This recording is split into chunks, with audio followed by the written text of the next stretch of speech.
Bonjour à tous. Donc, je vais vous parler de journalisme, mais je me suis dit que voilà, le journalisme, ça intéressait surtout les journalistes, et donc il fallait que je trouve un autre truc à mettre dedans pour vous accrocher. Et donc je me suis dit Snowden, parce que tout le monde connaît, et puis les zoophiles à tendance telle mort. Vous verrez après dedans pourquoi. Et la cybersurveillance, ou la surveillance en fait. Pourquoi parler de surveillance et de journalisme? Parce que pour nous, enfin en tout cas ça dépend évidemment du journalisme qu'on fait, hein. Il y a toutes sortes il y a une palette très très large dans le journalisme, et quand on fait de l'investigation, des enquêtes un peu poussées qui dérangent, généralement il y a des gens qui aimeraient bien savoir sur quoi on travaille, avec qui on parle, etc. Donc il faut se mettre à penser à des contre-mesures, hein, pour éviter de révéler nos sources ou des choses comme ça. Donc je suis journaliste, mais je suis journaliste dans un journal pas tout à fait comme les autres, puisque c'est un site, un pure player qu'on a créé en 2011 avec un petit camarade qui s'appelle Bluetooth, Olivier Laurelli, qui est un hacker, enfin un spécialiste de la sécurité informatique. Et pourquoi? Parce que on était dans un autre festival qui s'appelle Passage en scène, hein, où il m'avait demandé de venir parler des tout débuts d'Internet dans ce pays.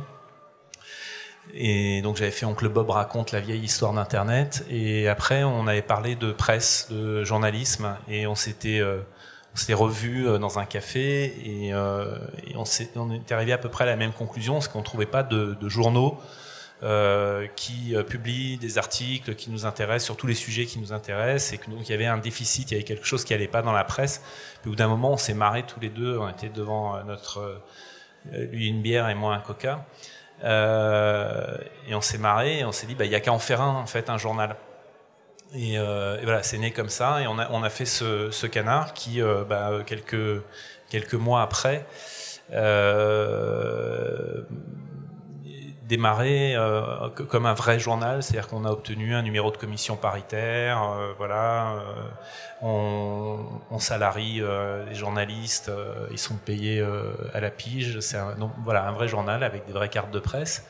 Et dedans, des gens qui sont spécialistes de ces technologies liées à Internet, ce qui a donné en fait assez vite des sujets d'investigation qui tournaient autour de ces choses-là. C'est-à-dire que on a eu un peu de chance aussi, c'est qu'il y a quelqu'un qui est virtuellement venu nous voir par des moyens sécurisés pour nous dire voilà, j'ai une histoire à vous raconter. La France vend à des dictatures, et notamment à Kadhafi, un système qui permet de mettre sur écoute, enfin de faire des interceptions sur l'ensemble des flux Internet d'un pays. Et là, comme les printemps arabes commençaient, ça nous a un petit peu intrigués, estomaqués, et on a commencé à regarder. Et on s'est rendu compte, je ne sais pas, est-ce qu'il y a quelqu'un qui connaît la société Amesis dans la salle? Levez la main. 2, 3, voilà, 4. Voilà, donc en fait c'était l'histoire de la société Amesis. Donc cette personne nous raconte absolument toute l'histoire, mais on n'avait qu'une seule source, et surtout cette source était anonyme, c'est-à-dire qu'on ne savait pas qui c'était, et surtout, ça c'est nouveau pour quelqu'un comme moi qui vient du journalisme, surtout, on ne voulait pas savoir qui c'était. On ne voulait pas le mettre dans une situation de risque. Et donc, on a creusé un peu autrement, on a trouvé des méthodes plus journalistiques pour aller chercher des infos, et on a communiqué nos informations à quelqu'un que vous connaissez peut-être, qui maintenant est à Télérama, Olivier Tesquet, qui travaillait à l'époque à OVNI, qui lui a fait le travail habituel, appeler l'entreprise, bonjour, voilà, j'ai ces informations, qu'est-ce que vous en dites? Donc il a fait parler l'entreprise, qui a dit absolument pas, c'est pas vrai, voilà. Et on s'est ensuite appuyé sur ce premier article d'Olivier pour nous commencer à sortir les infos qu'on avait. Et ensuite, il s'est trouvé qu'une journaliste du Wall Street Journal était à Tripoli au moment de la chute de Kadhafi. Et elle a, par hasard, été emmenée par son fixeur, la personne qui l'a guidée sur place, dans un des centres d'écoute mis en place par Amesis. Donc elle a pu faire des photos et raconter toute l'histoire qui avait déjà été racontée chez nous, mais sans véritable preuve en fait finalement. Et donc à partir de là, pour nous ça a été un bonheur parce qu'on a pu commencer à sortir tous les détails de l'histoire qu'on avait toujours.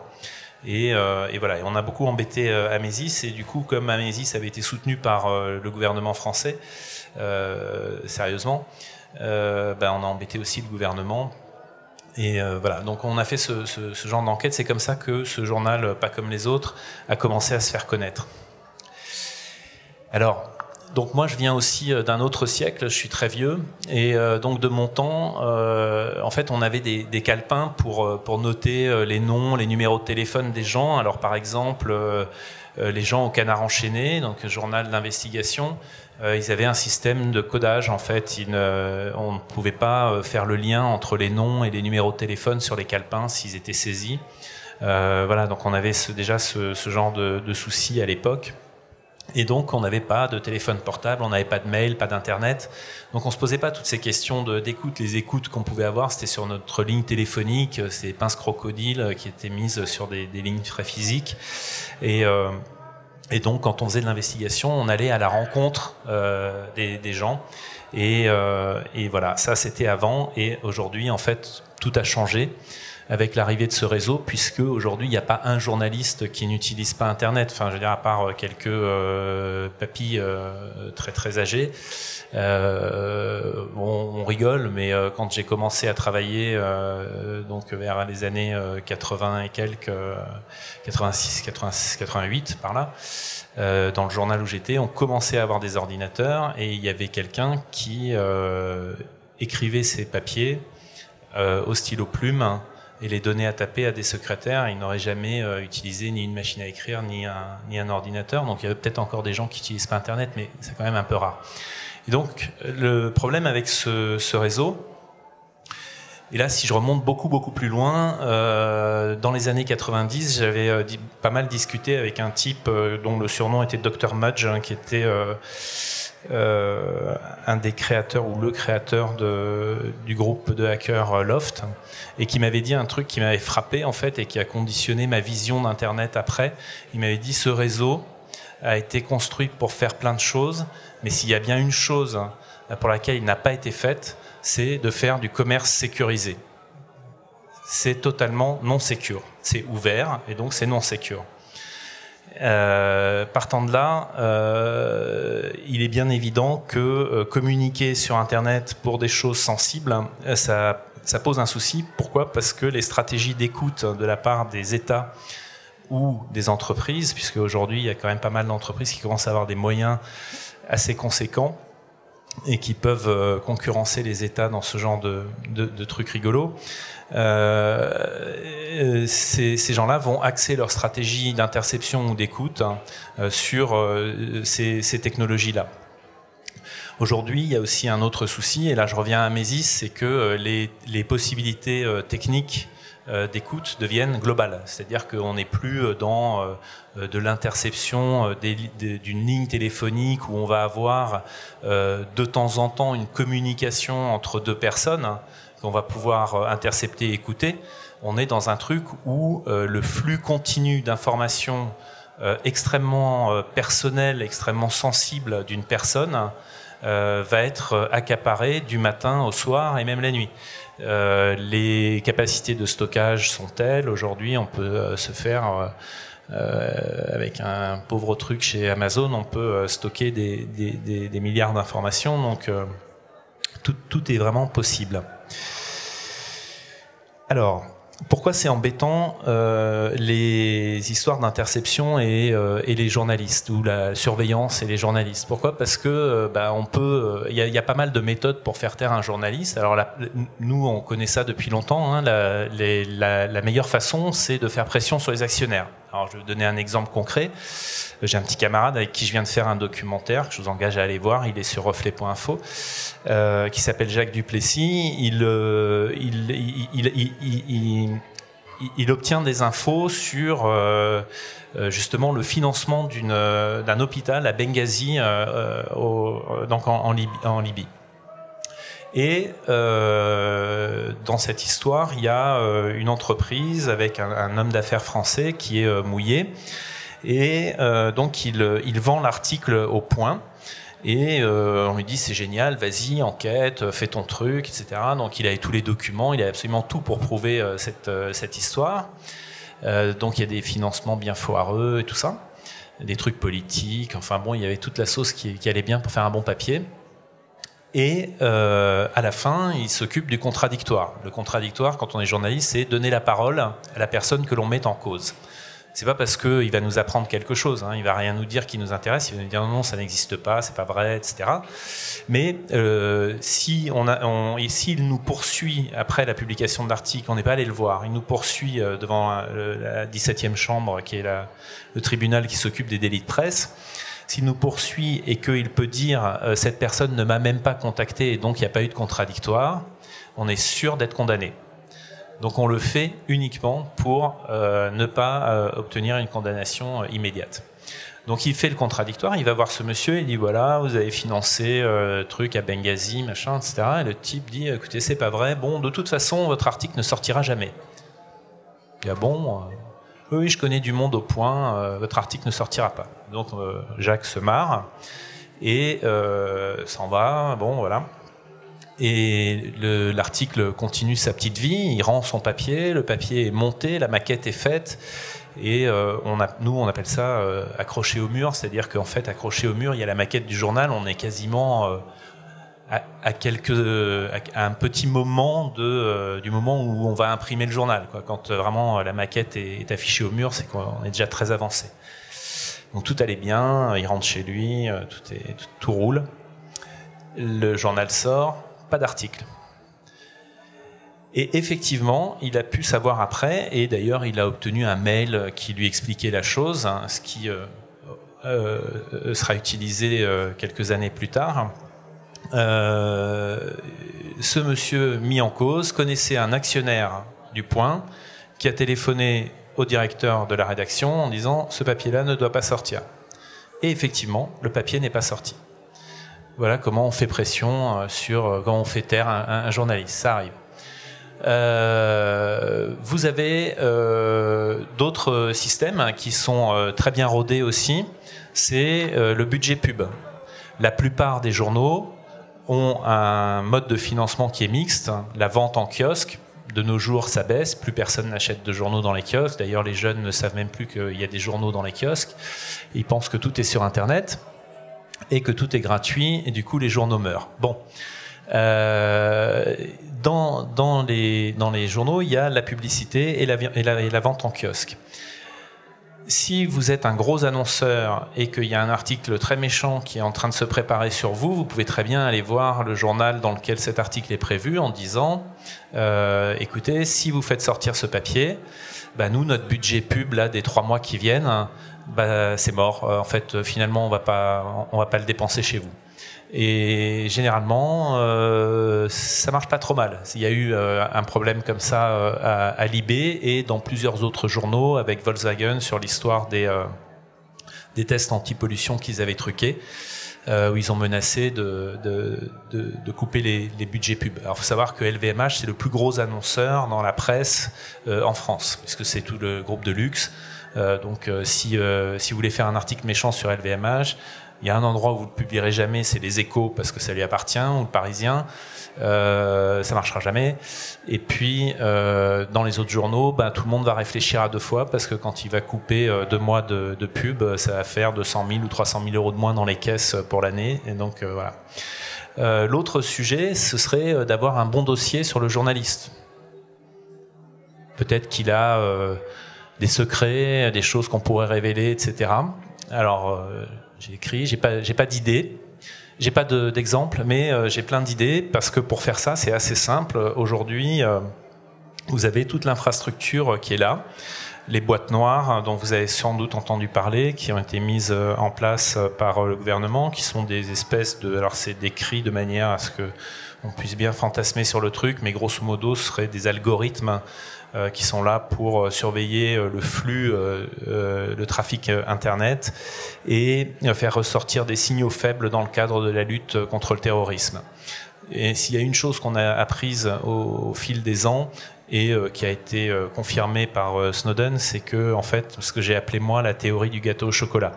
Vous mettez une personne très gourmande dans une pièce avec un très beau gâteau au chocolat au milieu de la table, vous sortez de la pièce et en sortant vous lui dites surtout ne touchez pas au gâteau, ne mangez pas.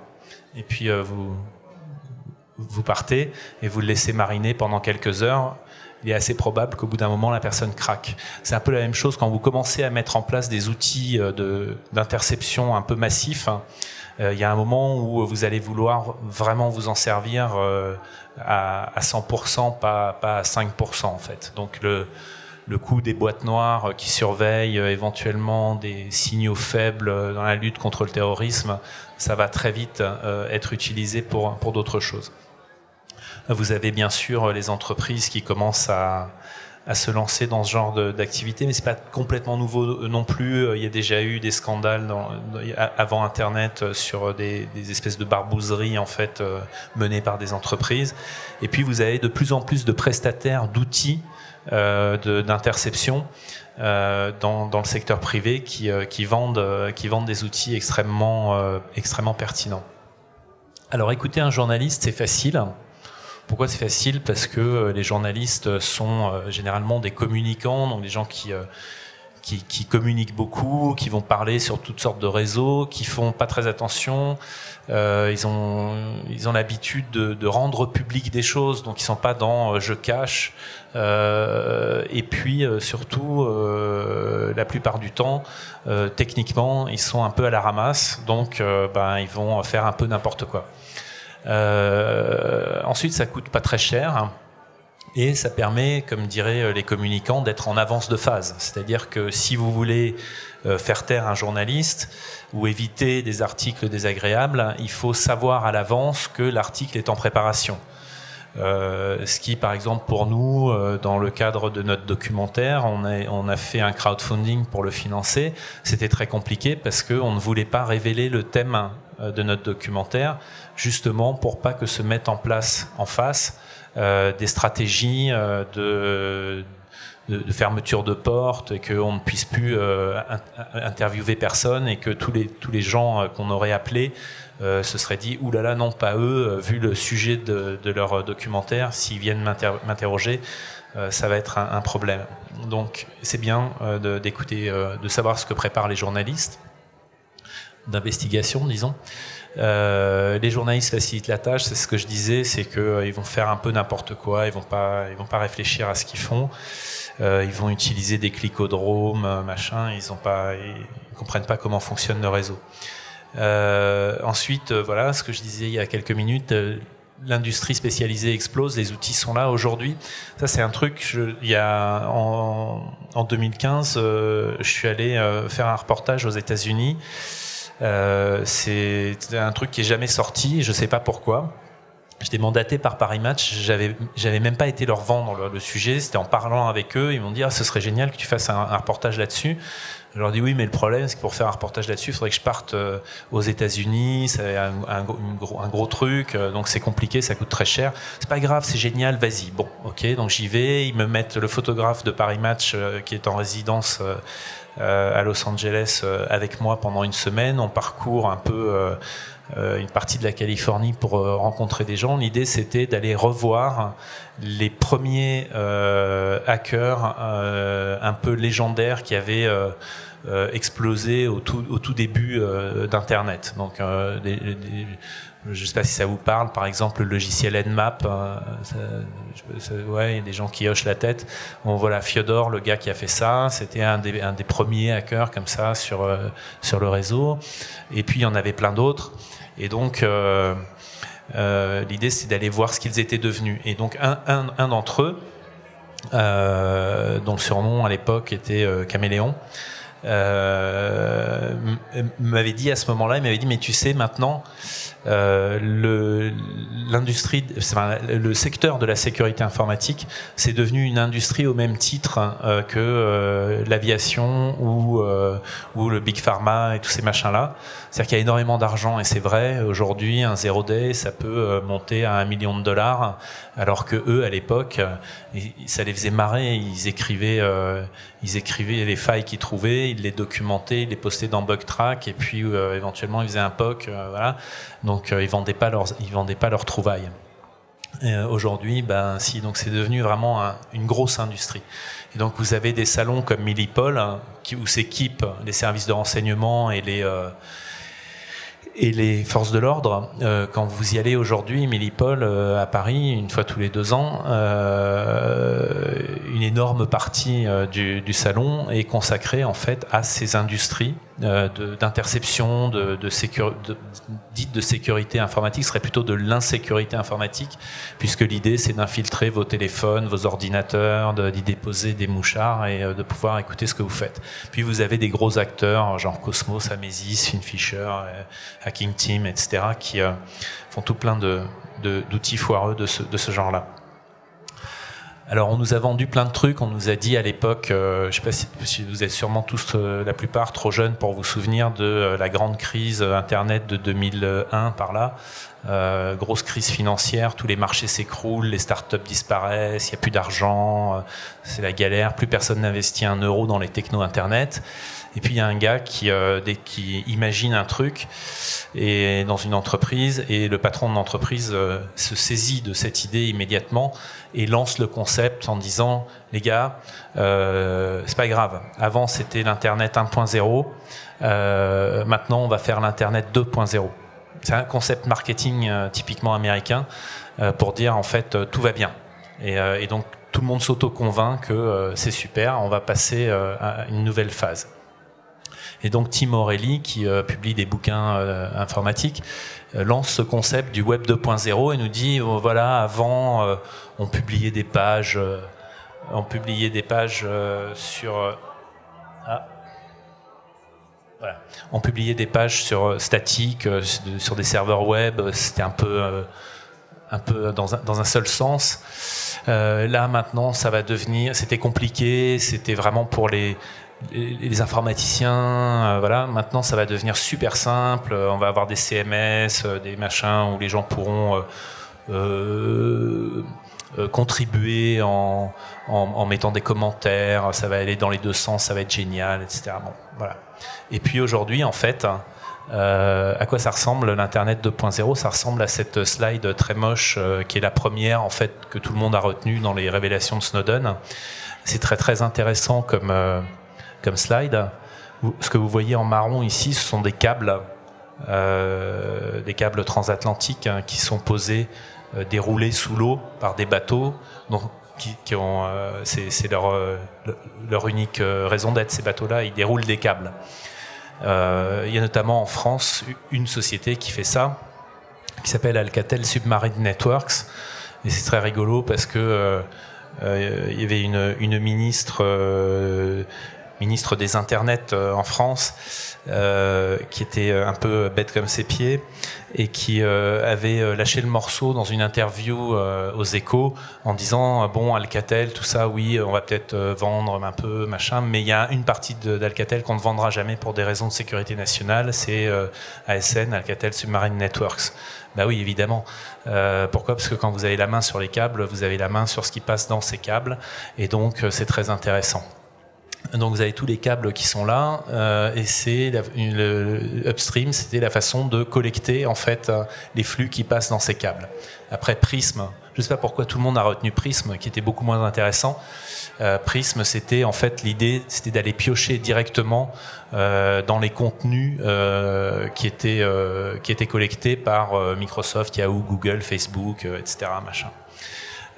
Donc voilà l'Internet d'aujourd'hui. L'Internet d'aujourd'hui, dans l'esprit des services de renseignement, c'est l'espèce de truc dément le rêve total pour des services de renseignement. C'est je vais aller piocher milliards d'informations, tout est là à disposition, et en plus les gens sont tellement cons qu'ils remplissent eux-mêmes leurs fiches de police en fait. C'est-à-dire qu'ils vont diffuser sur tous les réseaux sociaux toute leur vie, leurs petits secrets, leurs histoires.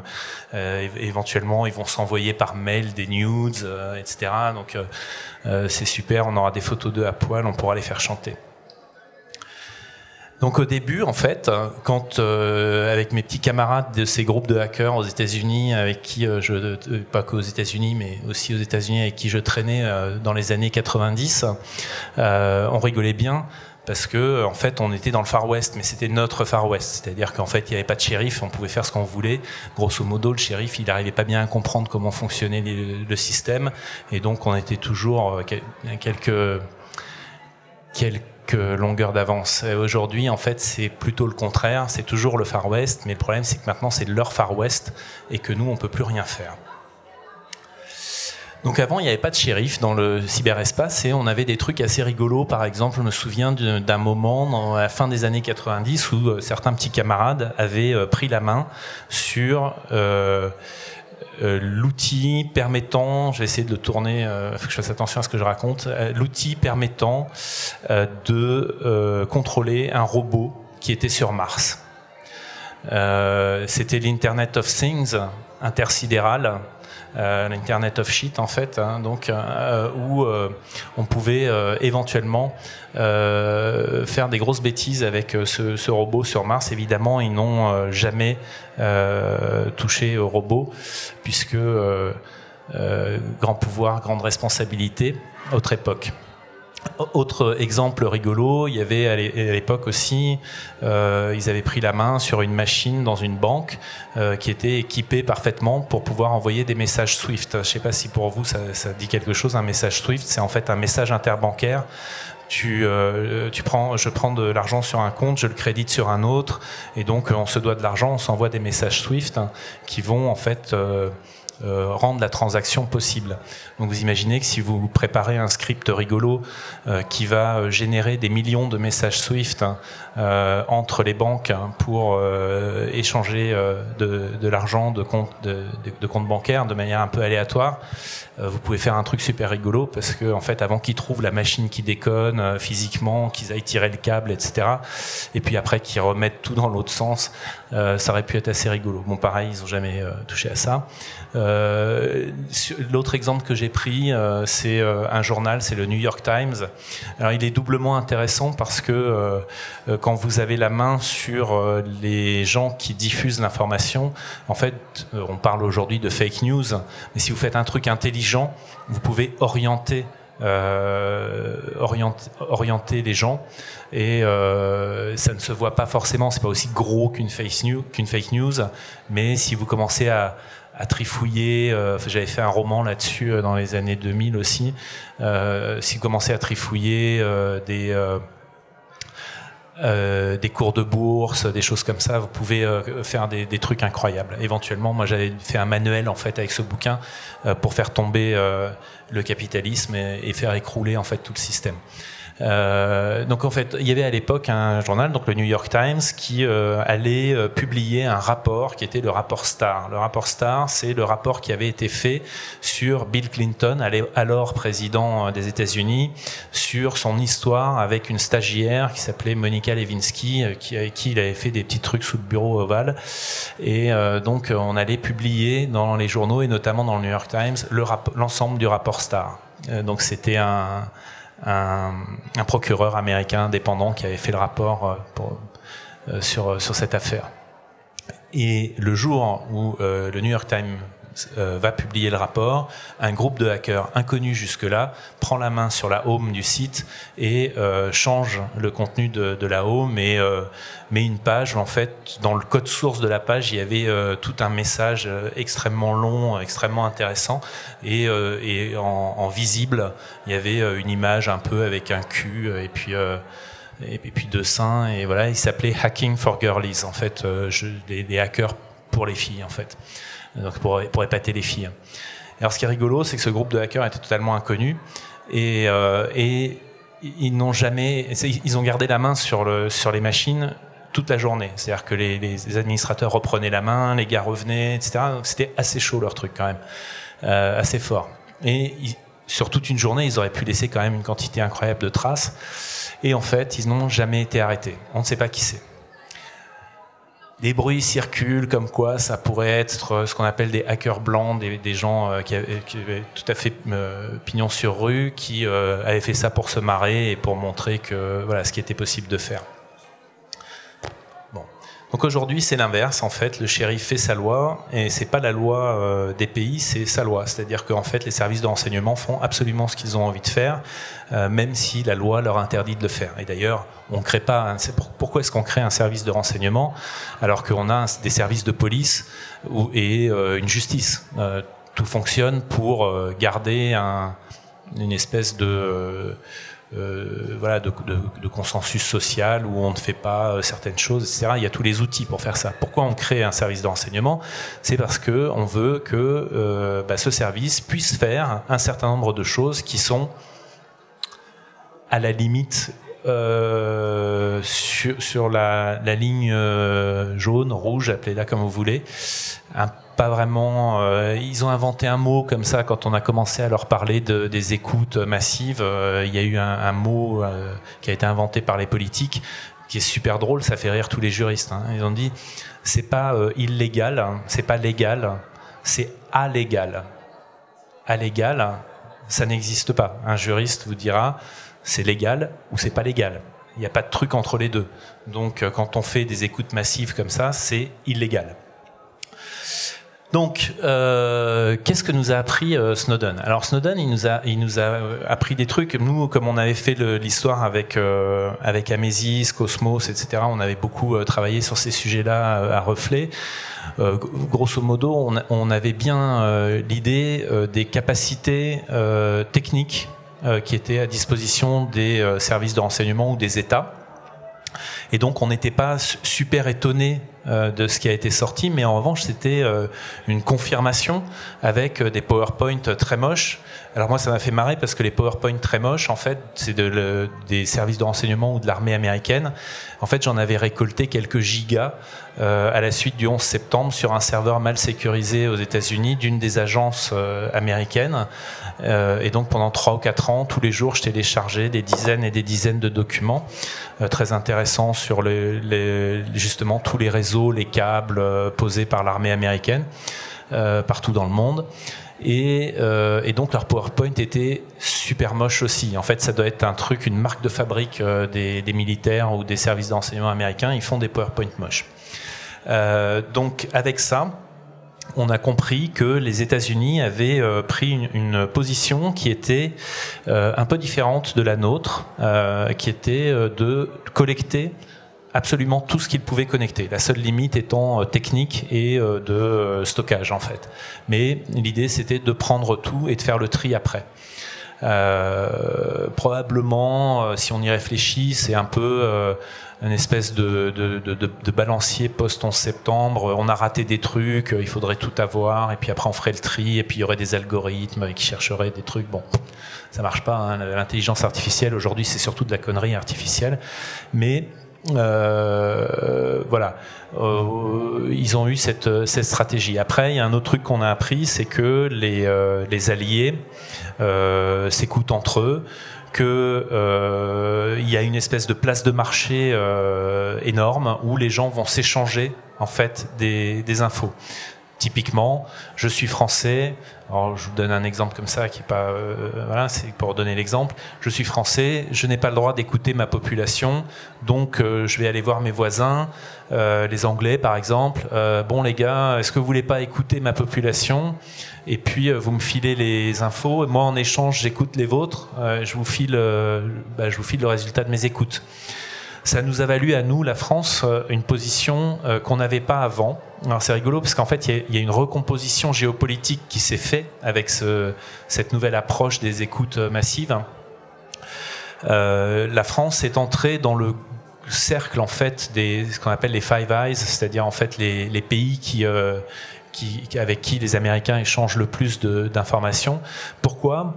Parce que, et c'est marrant, ça aussi c'était sur un des PowerPoint révélés par Snowden, mais personne ne l'a vu en fait. C'est un dessin où on voit la connectivité des États-Unis avec l'Afrique. Et elle est ridicule. En revanche, la connectivité de l'Europe, et notamment de la France avec l'Afrique, est énorme. Donc nous, ce terrain d'opération où il y a beaucoup d'affaires, de terrorisme, de guerre par procuration, etc., tout d'un coup, on devient intéressant parce qu'on peut collecter énormément d'informations sur ce terrain-là. Et on peut le mettre à disposition sur cette place de marché. Du coup, on est devenu super intéressant. Alors, il y a un autre truc qui est pas mal, c'est qu'on est champion du monde. Nous, on est champion du monde pour la vente de pinards et de fromage, mais on est aussi champion du monde en Deep Packet Inspection, qui est la technologie qui permet d'intercepter tous les petits paquets qui circulent sur le réseau, puisque c'est nous qui l'avons inventé à l'université Pierre et Marie Curie. Et puis on a des gens très bons, hein. Cosmos, c'est français, qui fait des sondes d'interception. Je ne vais pas rentrer dans tous ces détails parce que ça va devenir chiant. Mais en gros, donc ce qu'on a un petit peu compris avec Snowden, c'est que désormais, en fait, on est tous une cible potentielle des services de renseignement, ce qui n'était pas forcément le cas avant, où justement il fallait mettre 2 gars sur une cible, il fallait qu'ils aillent physiquement poser des pinces crocos dans les couloirs chez nous, sur nos lignes téléphoniques. C'était bon. Mais là, maintenant, en fait, tout est tellement simple que c'est faisable. Alors l'autre truc qu'on a bien compris aussi, c'est qu'en fait, en face, il y a du monde. Alors moi, je suis un pauvre petit journaliste parisien, j'ai pas les moyens de m'opposer à une communauté du renseignement aux États-Unis où il y a 71,8 milliards de dollars de budget en 2016 et 100 000 salariés, dont des gens extrêmement pointus qui passent leur temps à faire de la recherche et développement sur des bugs qu'ils ne vont pas révéler et qui vont garder pour eux pour pouvoir trouer nos ordis et nos téléphones. Donc je ne vais pas réussir à me protéger de ces gens-là. Alors évidemment, il y a toujours les gens pour dire quel complotiste. Oui, c'est facile, mais ça fait longtemps en fait que quand on est plusieurs à raconter ce genre de trucs depuis des années. Avant, on parlait du réseau échelon, de trucs comme ça, et tout le monde nous rigolait au nez en disant mais enfin n'importe quoi, les services secrets américains s'intéressent pas à toi, nos pauvres journalistes français, etc. Et puis il y a les gens qui disent de toute façon j'ai rien à cacher, qu'est-ce que vraiment c'est ridicule. Alors évidemment c'était une théorie conspirationniste il y a 5 ans. Aujourd'hui, avec les révélations de Snowden et tous les documents qu'on a pu consulter, c'est plus tellement un truc complotiste en fait.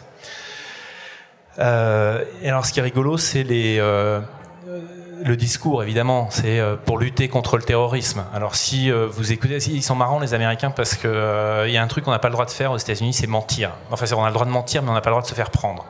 C'est très très mal vu. Donc en fait, le Congrès américain a auditionné les gens des services de renseignement avec ces histoires et en disant bon alors, à quoi ça vous a servi tout ce système là, Collectitol et tout ça.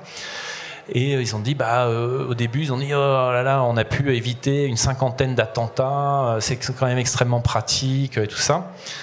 Puis les députés et les sénateurs sont revenus un peu à la charge plusieurs fois.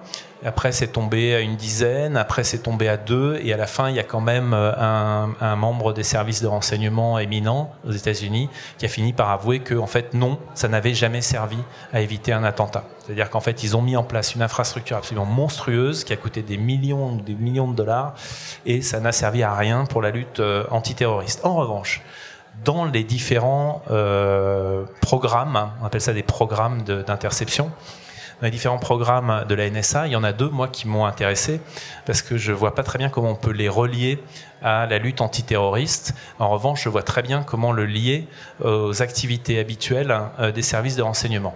Je vais y revenir après. Un des programmes était là pour collecter tout ce qui avait trait à quelque chose de médical et lié notamment à des problèmes psychologiques.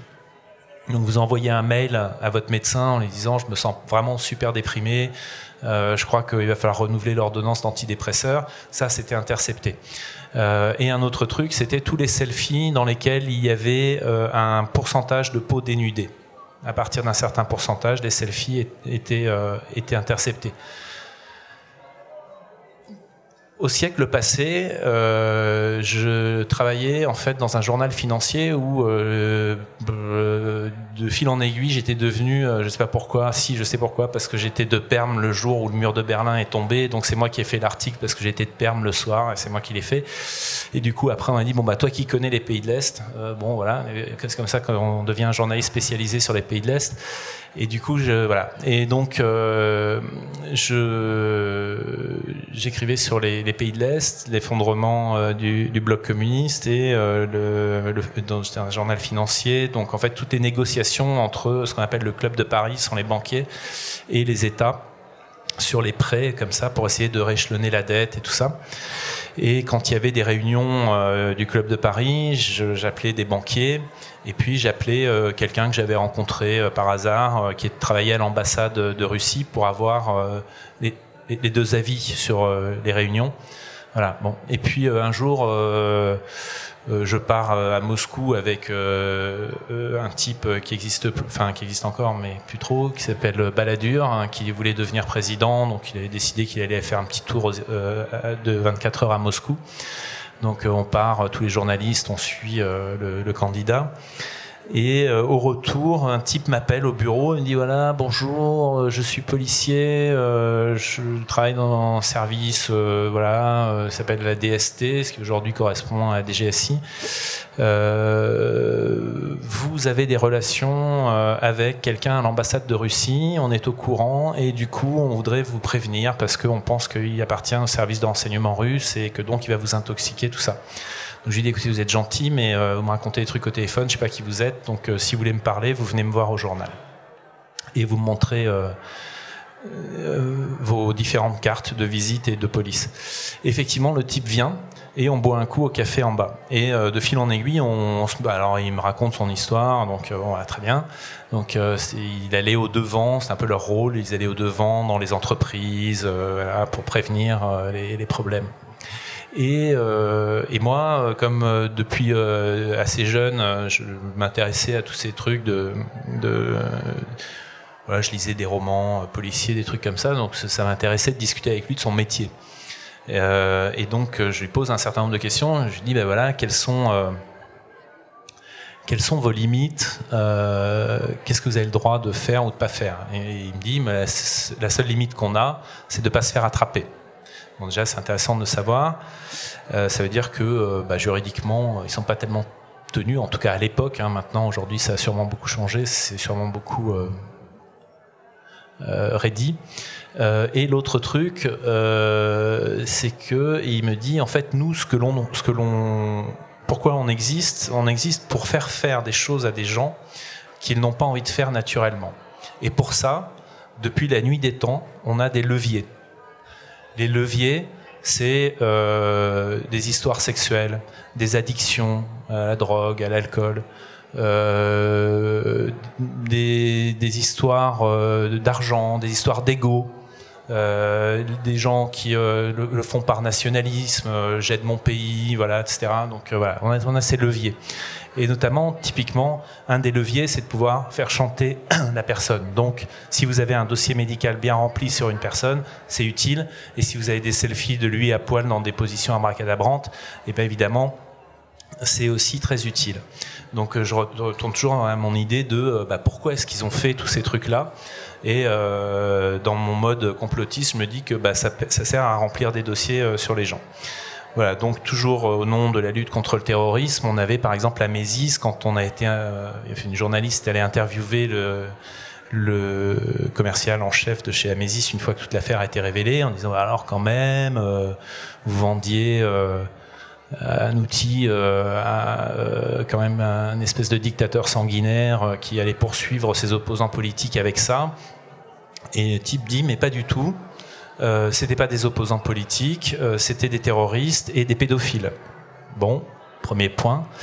Deuxième point, il dit je vends un stylo. Après, la façon dont il est utilisé, c'est pas mon problème. On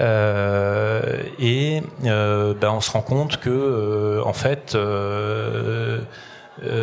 la personne qui était l'interface d'Amesis dans le gouvernement en Libye pour le contrat, c'était Abdallah Senussi. Abdallah Senussi, il était déjà à l'époque condamné en France par contumace, donc il n'était pas présent à son procès, mais il était condamné pour terrorisme, pour avoir fait sauter un des C-10 du TA en vol. Donc en gros, vous voyez le cheminement mental d'un gouvernement français qui dit je vais vendre un outil de lutte contre le terrorisme à un gouvernement, et l'interface en face dans ce gouvernement sera quelqu'un que la justice de mon pays a condamné pour terrorisme. Bon, voilà. Donc en fait, tous ces gens-là n'ont aucune limite et font absolument n'importe quoi. Alors, imaginons, alors j'ai pris celui-là, mais ça aurait pu être n'importe qui, imaginons un journaliste un peu trop curieux qui s'en prend au pouvoir politique, dans ce contexte que je vous ai un petit peu décrit jusqu'ici. Qu'est-ce qui se passerait si le pouvoir pouvait connaître les préférences sexuelles du journaliste ?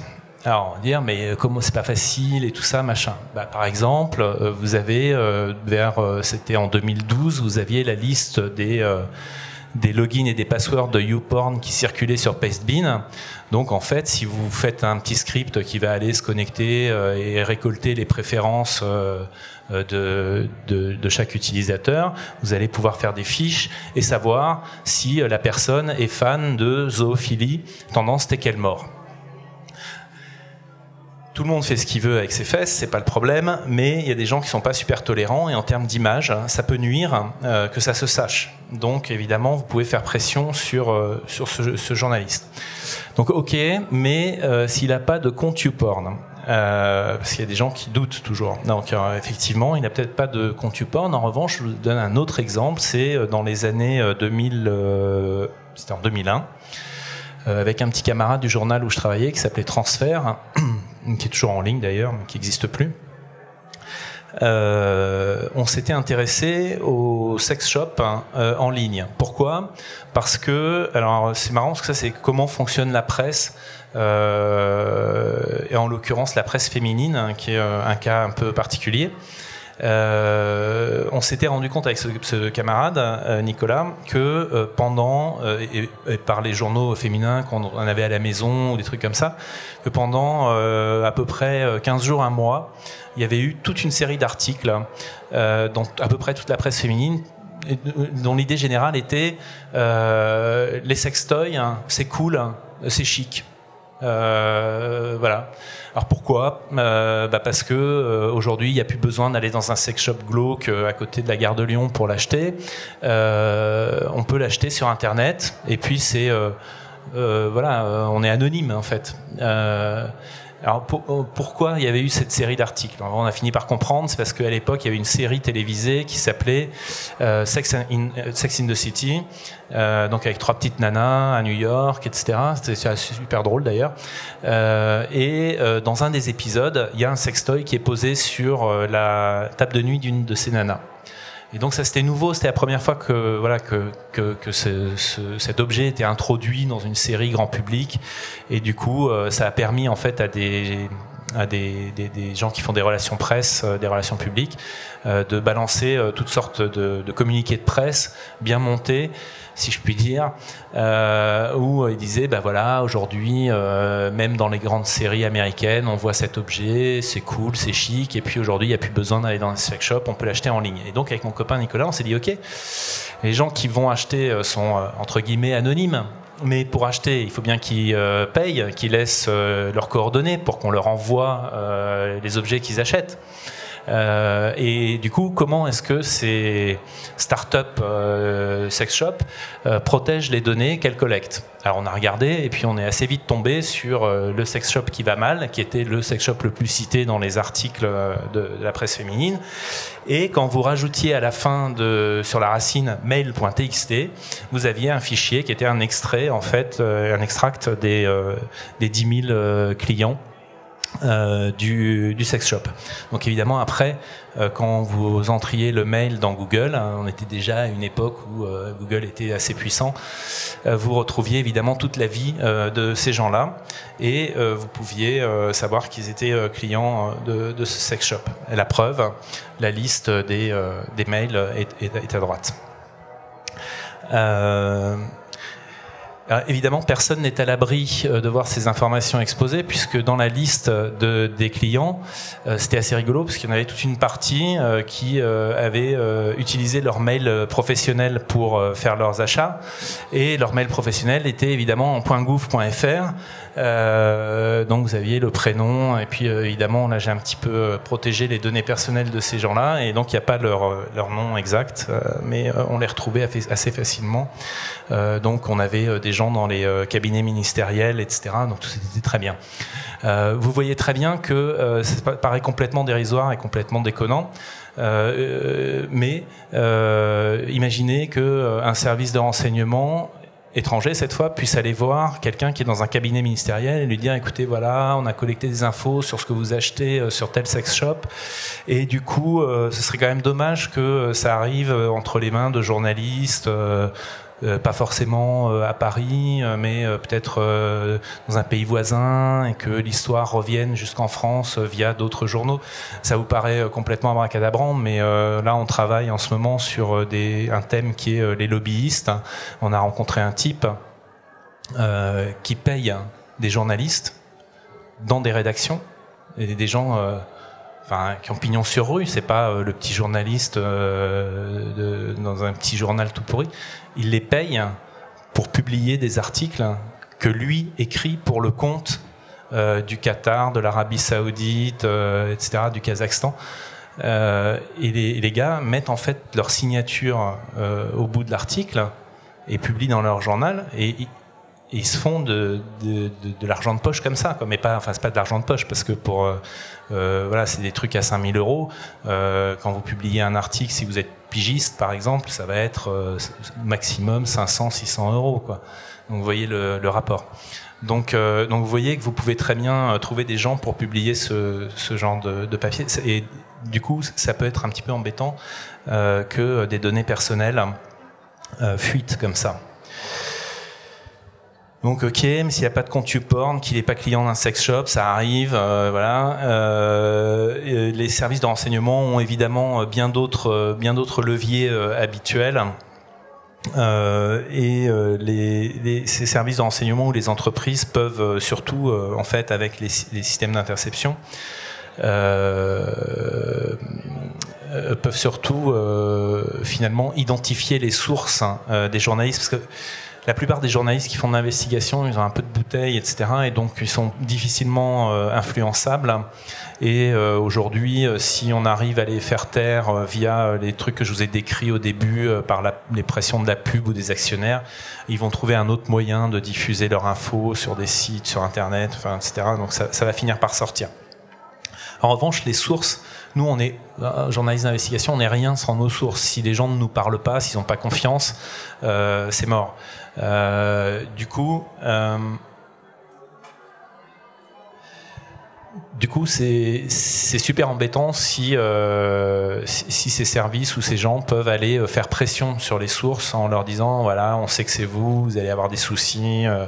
On voit bien la faible protection des lanceurs d'alerte aujourd'hui quand ils se révèlent.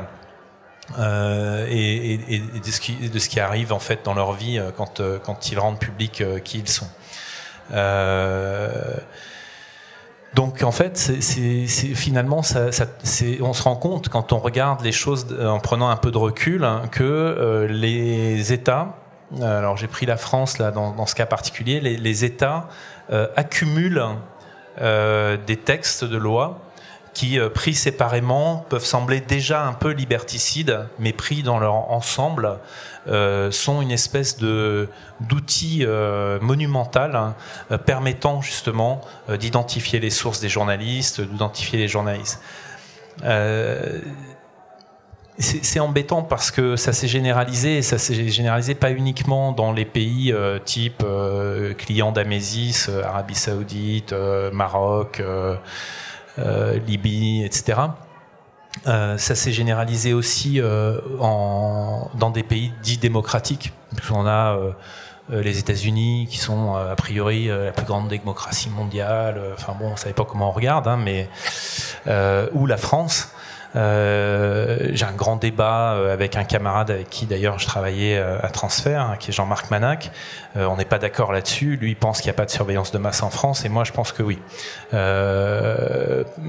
Bon voilà, on avait sorti un truc, c'est le plus gros flop de Reflet en termes journalistiques. Pour nous c'était le plus gros scoop qu'on ait sorti et ça a fait un flop complet. C'est-à-dire que ça a été repris par personne, ça n'a intéressé personne. On a essayé d'expliquer, en fait, on avait travaillé pendant 3 ou 4 mois pour essayer de comprendre ce que c'était que ce document qu'on avait sous les yeux. On a fini par comprendre, ça s'appelait IOL, Interception obligatoire légale, où en fait, à partir de 96-97, on a forcé les gros fournisseurs d'accès à mettre en place une infrastructure technique permettant les interceptions à la demande.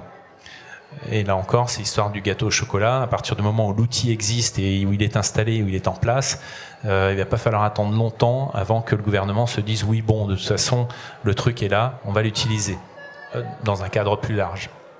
Donc en gros, ça consistait en quoi? Alors je ne sais pas quel est votre niveau de compréhension technique du truc, mais si vous ne comprenez pas, levez la main. En France, l'Internet est assez décentralisé. C'est compliqué de faire un outil, de poser un outil comme Amesis, par exemple, avait posé en Libye, où il y a un seul fournisseur d'accès qui rediffuse au reste des fournisseurs d'accès l'accès à Internet du pays. Donc il y a un point central, disons. En France, c'est plus compliqué, c'est beaucoup plus décentralisé. Donc comment faire pour mettre en place une infrastructure qui permette d'intercepter, plutôt que mettre sur écoute, mais d'intercepter les communications de n'importe qui en France quand on le souhaite. Eh bien, il suffisait, en fait, il y a quelqu'un qui a eu une idée, il y a quelqu'un qui a dû le souffler aux politiques qui ont dit ok, on fait ça. Ils sont allés se mettre dans les DSLAM. Ça vous parle, les DSLAM? Il y a quelqu'un qui comprend pas? Okay. Les DSLAM, ok. En fait, vous voyez chez vous, vous avez une prise téléphonique. Vous branchez votre téléphone. Alors, vous branchez votre box. Enfin voilà, ça a un peu évolué de nos jours, mais voilà, c'est l'arrivée en fait du réseau chez vous, cette prise. Cette prise, il y a un câble qui part. Et le premier relais, le premier endroit où ça atterrit, c'est dans le DSLAM. C'est un espèce de local technique avec des racks d'ordinateurs. Et d'ailleurs, en fait, quand vous changez de fournisseur d'accès, vous êtes chez Free, vous passez chez SFR par exemple, on va vous dire oui, ok, bah, ce sera effectif dans une semaine. Pourquoi une semaine? Parce qu'il y a un gars qui physiquement vient dans le DSLAM, trouve votre prise de téléphone, à l'arrivée de votre prise de téléphone, débranche le câble Free et le rebranche dans la prise SFR. Et à partir de là, c'est SFR qui vous fournit l'accès Internet. Donc si vous avez la main sur tous les DSLAM, vous avez la main sur toutes les prises de téléphone de tout le monde. Donc voilà comment ça a été mis en place, IOL, qui permettait en fait de donner un accès aux services de renseignement à la demande pour des écoutes dites administratives. En France, il y a 2 types d'écoutes, les écoutes administratives et les écoutes judiciaires. L'écoute judiciaire, il y a un juge qui gère le truc, et donc c'est du contradictoire. Vous pouvez avoir accès aux écoutes à un moment dans le dossier, vous pouvez vous défendre. En revanche, les écoutes administratives, elles sont autorisées par les services du Premier ministre, à la demande souvent de services de renseignement, et c'est couvert par le secret défense. Donc personne ne sait jamais qu'il est écouté de cette manière-là. Donc voilà ce flop total qui a absolument pas marché. Donc on avait passé des mois sur ce sujet-là, et une fois qu'on l'a sorti, ça n'intéressait personne. Donc, tout ça pour dire qu'aujourd'hui, faire transiter des informations sensibles sur le réseau, c'est un risque majeur si on est désigné comme une cible de cette surveillance techniquement possible. C'est-à-dire qu'on ne peut pas y échapper, en fait. Alors, on va voir à la fin quelques pistes, mais si on est vraiment la cible d'une surveillance de ce genre-là, c'est un peu mort. Ça a des implications pour la démocratie, ce truc-là, pas que pour les journalistes en fait, parce que ça vaut pour les juges, ça vaut pour les avocats, ça vaut pour les hommes politiques, ça vaut pour les citoyens évidemment. Les hommes politiques, ça c'est moi, j'hallucine complètement. En fait, je n'arrive pas à comprendre la logique de cet empilement de lois sécuritaires en question ou d'outils d'interception. C'est-à-dire que quand une majorité décide de faire ça parce qu'elle est en capacité de le faire, elle est aux affaires, quand elle fait ça, elle ne pense pas à ce qui va se passer quand elle sera passée dans l'opposition, c'est-à-dire quelques années plus tard. C'est-à-dire qu'en fait, elle met en place des outils qui vont se retourner contre elle dans quelques mois, dans quelques années, parce que quand les opposants politiques seront arrivés au pouvoir, ils vont utiliser ces outils pour monter des dossiers sur leurs opposants politiques. Donc c'est complètement fou de faire ça, c'est complètement contre-productif, c'est se tirer une balle dans le pied. Bon, enfin bref. Donc on est entré dans une espèce de truc panoptique où en fait virtuellement on peut absolument plus rien cacher.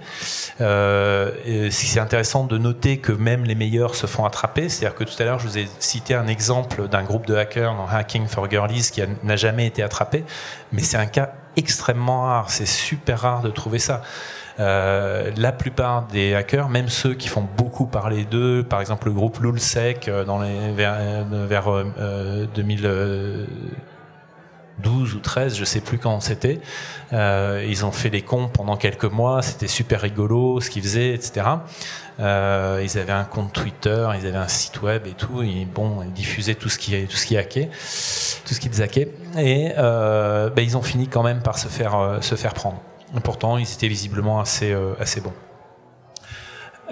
C'est un souci, ce panoptique, parce que quand on sait qu'on est écouté, on change nos comportements. On dit moins de choses, on fait attention à notre comportement, etc. On est moins naturel. Donc on est moins nous-mêmes, en fait, finalement. C'est assez triste. Alors, bon, il y a toujours des gens pour dire j'ai rien à cacher, mais bon, évidemment, si on leur dit, ok, mais si demain on sait que t'es zoophile à tendance TKL mort, ça va être embêtant. Là, bon, généralement, les gens réfléchissent pas, mais si on leur fait le petit déroulé de l'histoire avec le compte YouPorn, le machin, le truc, on va savoir tout sur leur vie, le sex shop, ils commencent à se dire, ah oui, tiens, pourquoi pas. Et évidemment, vous pouvez leur demander, si t'as rien à cacher, donne-moi ton numéro de carte bancaire ou passe-moi une copie de ton dossier médical. Bon, voilà. Ils vont vite comprendre que, en fait, si c'est important de cacher des choses. Pourquoi c'est important ? Parce que si vous réfléchissez, finalement, entre vous et moi, il n'y a absolument aucune différence. On est fabriqué avec la même chair, les mêmes os. C'est exactement le même truc. C'est des ADN, voilà. On est tous pareils, en fait. Mais il y a quand même un truc qui nous différencie et qui fait notre unicité.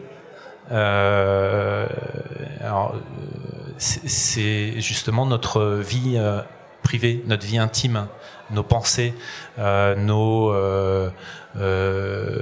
idées politiques, notre orientation sexuelle, ce que vous voulez, ça nous rend uniques, en fait.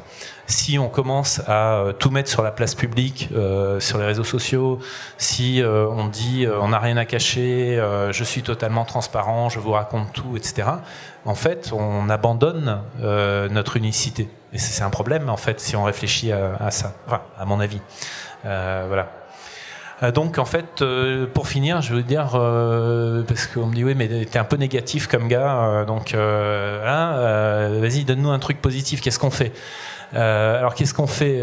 Évidemment, il y a des outils aussi pour contrer cette surveillance et qu'il faut savoir utiliser à bon escient et correctement. Alors c'est pas toujours facile. Je repense aux journalistes là qui sont tous un peu, pour la plupart en tout cas. Maintenant ça commence à changer. Il y a des jeunes qui rentrent sur le marché du journalisme qui ont aussi un bagage technique. Mais voilà, on peut utiliser de la cryptographie pour les mails, des VPN, Tor, HTTPS par défaut, le Jabber, OTR, etc. pour les communications signal, voilà. Surtout, évidemment, on ferme son compte Facebook, en tout cas celui qu'on avait ouvert bêtement au début avec notre nom, prénom, etc. Celui-là, on le ferme, tant pis. Et on se balade sur Facebook avec un phoné. Et on n'échange pas avec ses sources quand on est journaliste, ni sur Facebook, ni dans les DM de Twitter, ni sur Messenger, etc. Et c'est marrant parce que les gens commencent à comprendre, commencent à se rendre compte de ça. Je discutais l'autre jour avec des gens qui ont un un groupe de gilets jaunes sur Facebook, ils sont 1 million et quelques. Ils se sont rendus compte qu'en montant des opérations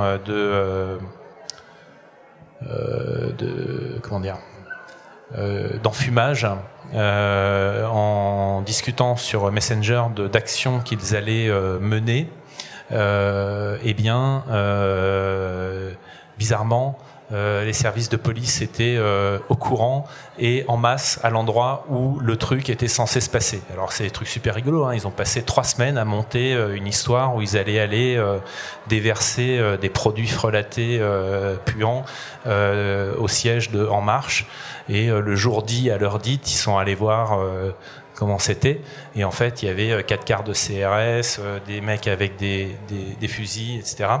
Ce qui n'était pas la protection habituelle du lieu. Donc ça, ils avaient préparé le truc pendant des semaines en montant cette histoire dans des discussions sur Messenger. Bizarrement, ça a fuité. Donc les gens commencent à se rendre compte que c'est un problème. Évidemment, on reprend la main sur toutes ces applications. Les gens commencent à...